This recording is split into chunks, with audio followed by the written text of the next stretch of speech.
পরপর দুটি বড় বিশ্ববিদ্যালয়ে পরাজয়ের পরে ছাত্রদল এবং বিএনপির অবস্থা যে বেশ সংকটের মধ্যে পড়েছে সেটা বলার অপেক্ষা রাখে না। যার দৃষ্টান্ত আমরা দেখছি বিএনপির বিভিন্ন নেতাদের বিভিন্ন ধরনের কথাবার্তা এবং একজনের সঙ্গে আরেকজনের কথাবার্তার কোনো মিল যেমন নেই, তেমনি সমন্বয়ের অভাবও দেখছি। কোনটা দলীয় বক্তব্য, কোনটা ব্যক্তিগত বক্তব্য সেটা বুঝতেও হিমশিম খেতে হচ্ছে। এরকম অবস্থায় বিএনপি এই ধরনের বিচ্ছিন্ন রাজনীতি কিংবা বিচ্ছিন্ন মন্তব্য করেই যাবে, নাকি তারা রাজনীতিতে একটা মানে প্রয়োজনীয় সংস্কার আনবে, প্রয়োজনীয় পরিবর্তন আনবে, যেটা অনেকেই বলছেন, অনেক বিশ্লেষক বলছেন, বিশেষ করে বিএনপিপন্থী বিশ্লেষক যারা, আলোচক যারা, অ্যাক্টিভিস্ট যারা, তারা মনে করছেন যে বিএনপির রাজনীতি বোধহয় ভুল ট্র্যাকে চলছে, বিএনপির নেতাদের মধ্যে সমন্বয় নেই। এবং সেই ক্ষেত্রে অনেকেই আবার এটাও বলছেন যে তারেক রহমান বিদেশে বসে থেকে আদতে দলটাকে ঠিকভাবে পরিচালনা করতে পারছেন না, যেটা আমরা আওয়ামী লীগের দীর্ঘ 15.5 বছরে দেখেছি।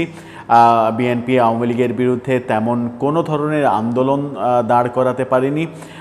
অভ্যুত্থান পরবর্তী সময়ে সবাই যখন ভাবছিল যে বিএনপির একচ্ছত্র আধিপত্য, ঠিক সেই সময় ঢাকা বিশ্ববিদ্যালয় এবং জাহাঙ্গীরনগর বিশ্ববিদ্যালয়ে যে বিপর্যয়, সবথেকে বড় বিপর্যয় জাহাঙ্গীরনগর বিশ্ববিদ্যালয়ে, যেখানে ভিপি ক্যান্ডিডেট মাত্র 600-700 ভোট পেয়েছেন। এই বিপর্যয় এবং একটি পদেও ছাত্রদলের বিজয়ী না হওয়া, এই বিপর্যয়ের পরে বিএনপি কী ভাবছে সে আলোচনা যেমন হচ্ছে, তেমন বিএনপি নেতাদের বক্তব্যগুলো নানা ধরনের কনফিউশন তৈরি করছে। যেমন বিএনপি নেতা গয়েশ্বরচন্দ্র রায়, তিনি বলছেন যে ফ্যাসিবাদ মুক্ত হয়েছি আমরা, কিন্তু সাম্প্রদায়িক শক্তির উত্থান হয়েছে। সেটা তিনি নিজের বক্তব্য বললেন নাকি দলীয় অবস্থান বললেন, সেটা কিন্তু বেশ ধোঁয়াশা। যদি তার এই বক্তব্যটাকে আমরা কেন্দ্র করে আলোচনা করতে যাই, তাহলে আলোচনাটা কোন দিকে যায় সেটা একটু বুঝে ওঠার চেষ্টা করব, যে কিভাবে তিনি বলছেন যে সাম্প্রদায়িক শক্তির উত্থান হয়েছে, এবং সেই উত্থানের পেছনে যদি হয়ে থাকে, সেই উত্থানের পেছনে বিএনপির দায় কতটা, নাকি বিএনপি এখানে দায় মুক্তি পাওয়ার কোনো অপশন রয়েছে। থাকবেন পলিটিক্স টিভির নিয়মিত আয়োজনে।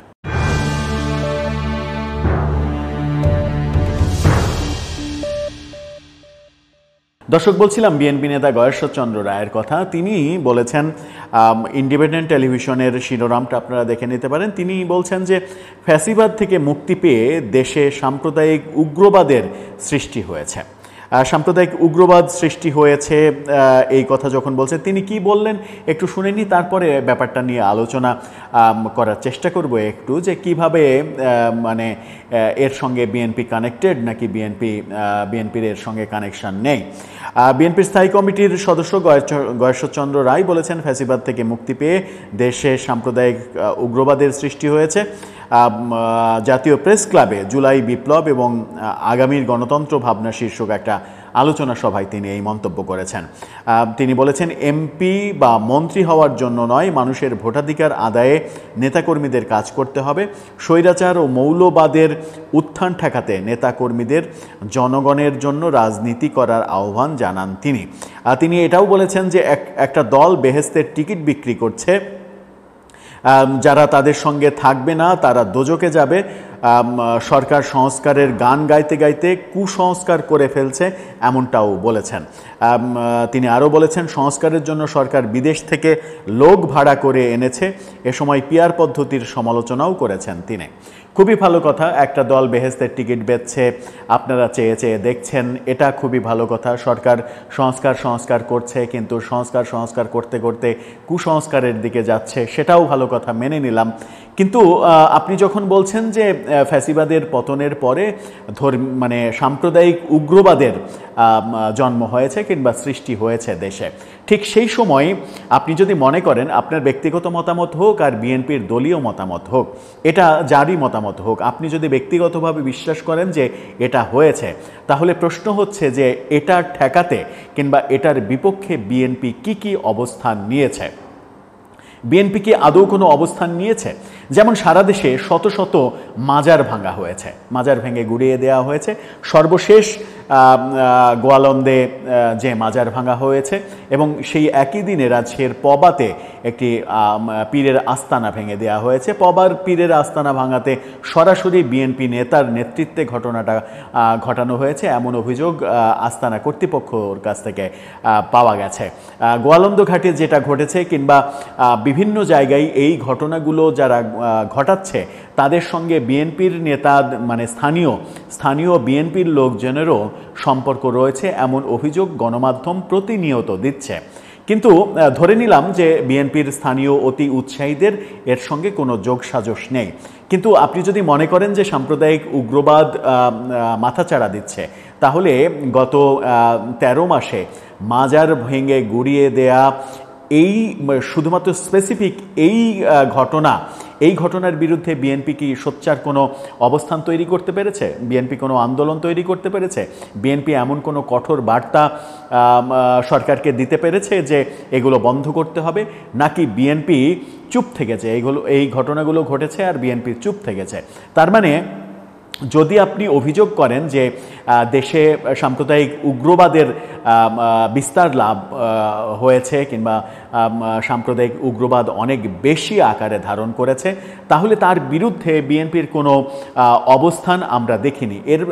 এছাড়াও আমরা দেখলাম যে সরকার যখন নারী কমিশন করলো, নারী নীতি বাস্তবায়নের জন্য নারী কমিশন করলো, তখন ধর্মীয় সাম্প্রদায়িক গোষ্ঠী সভা সমাবেশ করে নারীদের বিরুদ্ধে যে ধরনের বিষোদ্গার করেছে এবং নারীকে বেশ্যা পর্যন্ত উপাধি দিয়েছে একেবারে সমাবেশে দাঁড়িয়ে, সেই ব্যাপারে বিএনপি কি কোনো মুখ্য ভূমিকা পালন করেছে? বিএনপি কি স্ট্যান্ড নিয়েছে যে নারী অধিকার বাস্তবায়ন করতে হবে, এই সমাজে নারী অধিকার থাকতে হবে? উত্তর হচ্ছে বিএনপি কোনো স্ট্যান্ড নেয়নি।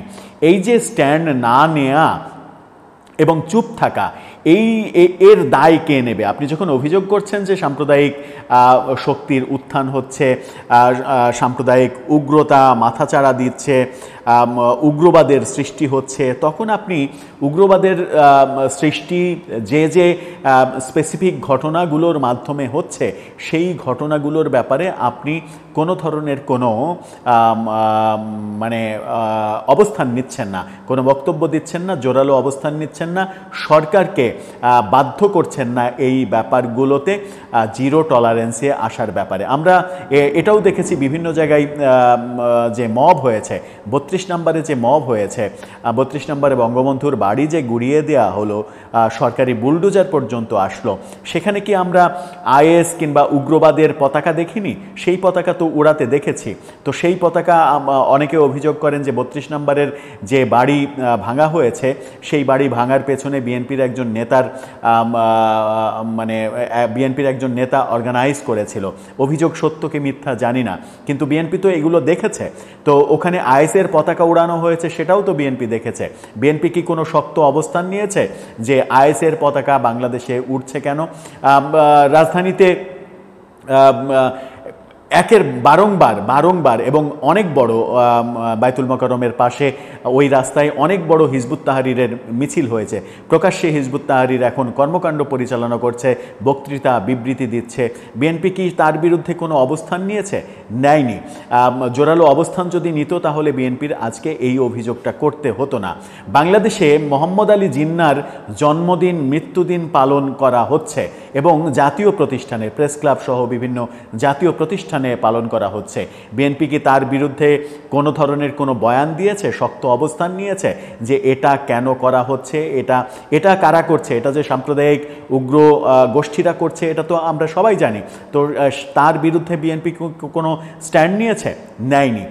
বিএনপি সবসময়ই চুপ থেকেছে শুধুমাত্র ভোটের রাজনীতি করার জন্য। যে ভোটের ভুল রাজনীতিটা আওয়ামী লীগ করেছে, আওয়ামী লীগ মনে করেছে যে ভোটের রাজনীতির কারণে এদেরকে হাতে রাখতে হবে, ওদেরকে ওদেরকে হাতে রাখতে হবে, ওদেরকে বুকে জড়িয়ে ধরতে হবে, যে কৌমি জননী উপাধি নিতে হবে, এটা নিতে হবে, ওটা নিতে হবে। এই যে ভোটের ভুল ইকুয়েশনের রাজনীতি আওয়ামী লীগ করেছে, ঠিক একই পথে কি বিএনপি হাঁটছে না? যদি বিএনপি মনে করে যে দেশে মানে উগ্রবাদের সৃষ্টি হতে পারে কিংবা উগ্রবাদের সৃষ্টি হচ্ছে, মাজারভাঙ্গা তো একটা উগ্রবাদ, সর্বোচ্চ লেভেলের উগ্রবাদ এবং মানবাধিকার লঙ্ঘন এবং ধর্মের অবমাননা।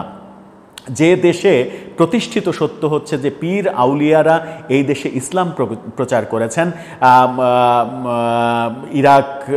ইরাক ইরান ওই অঞ্চল থেকে বিভিন্ন পীরেরা এসে, দরবেশরা এসে, আউলিয়ারা এসে বাংলাদেশে বসত গেড়েছেন।